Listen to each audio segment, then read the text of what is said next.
الناس اللي مفرهده في الحر كده ومش عايزه تخش المطبخ علشان تطبخ، انا هقول لكم على وصفه حلوه قوي. ساندوتش يتعمل في 10 دقايق، ساندوتش الفيلي تشيز ستيك. فظيع يا جماعه، لازم تجربوه بدل كمان ما بنشتريه من بره.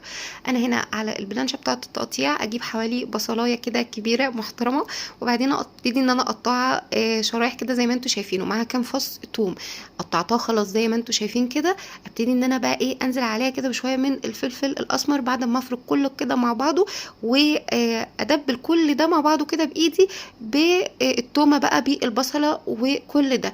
بعد كده بقى اركنه على جنب، واكون مجهزه اللحمه بتاعتي نص كيلو من شرايح الستيك او اي قطعه لحمه انتوا عايزينها، بس اقطعوها شرايح كده زي ايه تقطيعه الشاورما.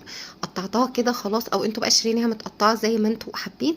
في طاسه كده انزل بشويه من الزيت، وممكن تحطوا حته دهنه. انزل بقى بالبصل والثوم، ادبلهم كده كلهم مع بعض. في الوقت ده اكون بقطع يعني ثمرة فلفل واحدة بس اخضر، وممكن طبعا تضيفوا مع الفلفل الاخضر الوان، بس بصراحة ما كانش عندي يعني، بس اللي بيليق في الوصفة دي الاخضر والاحمر بس، يعني ما تضيفوش اكتر من كده. خلاص انا دبلتهم كده مع بعض. هبتدي بقى ان انا اشيلهم كده من الطاسه بتاعتي واركنهم على جنب، وانزل بقى بشرايح اللحمه علشان يعني ايه تاخد الصدمه كده من كل ناحيه، وتبتدي ان هي بقى تتشكشك كده وتنزل ميتها.